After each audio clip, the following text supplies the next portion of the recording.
Staying with our topic of political advertising, this chart shows, from Statista, shows red Republican spending and blue is Democratic spending for U.S. congressional and presidential elections. So it doesn't include local elections, governor's elections, local mayor elections. It includes, I would say, for more national offices. So you can see spending has gone from $4.1 billion to $10.9 billion in 2020 on political ads. A lot of it on television. And the claims made in political ads are not verified by anyone. Otherwise, they wouldn't be able to run many of them. Because they make many of them make some pretty outrageous claims. Hard to really support. I would just ask you to remember that when we talked about newspapers months ago almost, remember how we talked to Abraham Lincoln's, when he ran for president in 1860, how there was no campaigning, no advertising. If he wanted to reach the public, he sent a letter to the editor, like a Horace Greeley in New York Tribune. And that letter was published and then was republished in newspapers all across the country. FDR, not a lot of political advertising. So this political advertising really caught on, I would say, mostly after World War II. And it's controversial. It's controversial for many reasons, one of which is politicians spend a lot of their time raising money from donors, from wealthy people, from corporations, and the money they raise is to pay for advertising for their next campaign. So what are the societal implications of politicians having to raise money for political ads? Whom do they owe what? Important question to ask in our country right now. So, political advertising. And then, of course, a medium like Twitter allows someone to reach potentially millions or tens of millions of followers with there's no advertising, there's no cost, it's free. That has never, ever existed in our history. The capability allowed a politician, for example, to influence events, to say whatever he wants.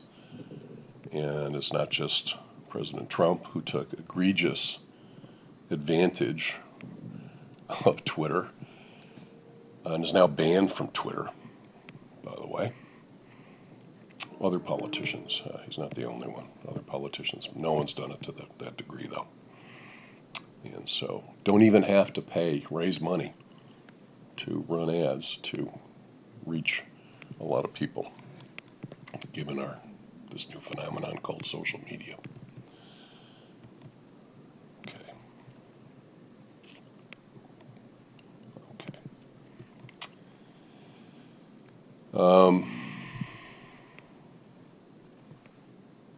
Important point to make. We've made it previously, and I think in the last lecture, wrapping up, that social networks claim not to be responsible for any content posted on them. If it's bad content or inaccurate content or whatever, it's blamed on the person who posts the content, not on the medium, not on Twitter. This is Section 230, Title 47 of the United States Code, part of the Communications Decency Act. So maybe the TV networks used to be worried about inaccurate information being put into ads that ran on their content. Social networks don't need to worry about that unless Code 230 is changed. All right, so another visit we're going to make now is to talk about the purchase funnel. And here I want you guys to do some thinking. What are the steps, the behavioral steps, a typical person or that you go through when you decide to buy something? And those steps are what comprise the purchase funnel. So something you've never heard of before. What are the steps you go through to make your decision? What's the first step? What's the second? What's the third? How do you make a decision to spend your money on something?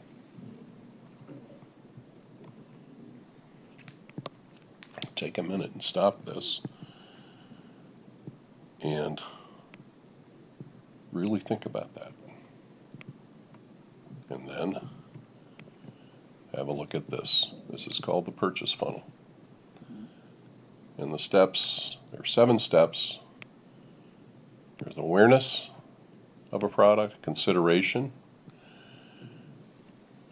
doing research, you're forming a preference for a certain product, then you're buying the product.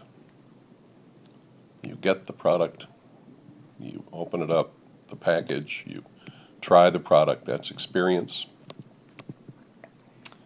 You like the product, there's good customer service offered, maybe you go back and buy it again, and again, and again. And so you build loyalty to the product, maybe to the point where you tell everybody else what a great product it is. And that's advocacy. Those are the 7 steps. Now, where does advertising fit here? Advertising is everything before purchase. Okay? Because once you purchase, I have you as a customer. And if I'm a database marketer or a direct marketer, you're in my database. I don't have to advertise to get in touch with you. I can send you an email, or if you allow me to, a text. So advertising is for new customers. Okay, everybody? My current customers, I can reach via email or text. Advertising is for new customers. Advertising is the most expensive item in your marketing budget. Buying media to reach out to new customers. Okay. Now we're going to pay another visit, this time to some important historical figures in the development of advertising as a revenue generator for media companies. This guy is Benjamin Franklin in his later years. Benjamin Franklin, one of the founding fathers of the United States of America. A brilliant, brilliant man. Was an inventor, made a living, however, as a publisher in Philadelphia. And as a young man, he learned the publishing trade from his older brother, and then set himself up in business in Philadelphia with a printing press and got governmental assignments. He was a very charming guy, very bright guy. He made a lot of contacts quickly. But he also printed a newspaper every week. It was, was 4 pages, 2 pages front and back every week. It's the Pennsylvania Gazette, containing the freshest advices, foreign and domestic. That thing that looks like an F is really an S. This is from 1748, published by Benjamin Franklin. And he's given credit for being the first newspaper, at least in the United States, to accept advertising. Here's a page from his newspaper. And you can see, if you look closely, Quantity of choice middling biscuit is to be sold by Josiah Davenport, baker in Gray's Alley. So there are ads in the newspaper. So he's making money selling the papers. That's the subscriptions that we looked at for the New York Times, but he's also making money by selling ads to companies that want to reach his readers. Benjamin Franklin ended up being sent to Paris, to France, to Paris, while the Revolutionary War was going on, while the colonies were fighting the British. And when he went to Paris, he became the darling of high society. He was looked on as this brilliant rustic. So, everyone, when they thought about America and the colonies, thought about indigenous people, and they had romantic ideas about life in the colonies, and Benjamin Franklin played up to that. He wore a fur hat. And here's a painting of him in a fur hat in Paris. And he and others were successful at convincing the French government to come to our aid. And French ships were sent over and were a help in getting the British General Cornwallis to surrender at Yorktown. And thus the Revolutionary War was won by the American colonies. Second interesting person to visit is this guy, Baron G. Collier, in Baltimore. He was a very young man. I think he was 19 or 20 years old when he did this. This guy was a ball of fire, folks. He was starting a lighting business before there was electricity. He was supplying, I think it was gas, kerosene, or some kind of gas to light up buildings. But he got the brilliant idea of putting ads in trolley cars in Baltimore. And he ended up owning a printing company that supplied the ads to the trolley cars. And here's what they looked like. And then he expanded his trolley car advertising program all throughout the U.S. and became a multimillionaire. And so one of the first, most successful out-of-home advertising networks. And out-of-home is a medium we haven't talked about because it normally doesn't really have anything except ads. There's no real content, so it's sort of off our radar. But this fellow Baron Collier, there's another ad. So these national brands are coming forward now, folks. This is in the 19th and early 20th century. Collier would have been in the early 20th century. And the national brands are going into out-of-home ads like this with Collier's Streetcar Network. They're going into newspapers locally. They're going into magazines because magazines are turning up the knobs now and coming out and doing some things. Baron Collier, another very interesting fellow. He ended up being the largest owner of real estate in the state of Florida. And died at, I think, a fairly young age, maybe in his early 60s. Also was involved with the Boy Scouts of America. Very interesting, high energy, get it done sort of person.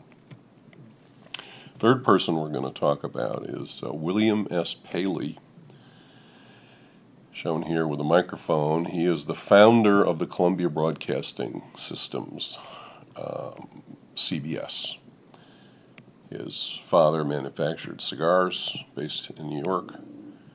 Paley got into radio in his early 20s and built up CBS Radio Network, later CBS Television Network, and he ran CBS Television Network for years and years. He is the first one to develop a network of radio stations. So what he did was he sold, he provided his programming to local radio stations in his network at nominal cost in exchange for being able to run ads on that local station. So the local station let Paley run national advertisers. So all these cities that took Paley's programs would run at the same time a national advertiser from Paley, and then they had some time on the program themselves that they could sell local advertisers. So it's basically the business model of the network.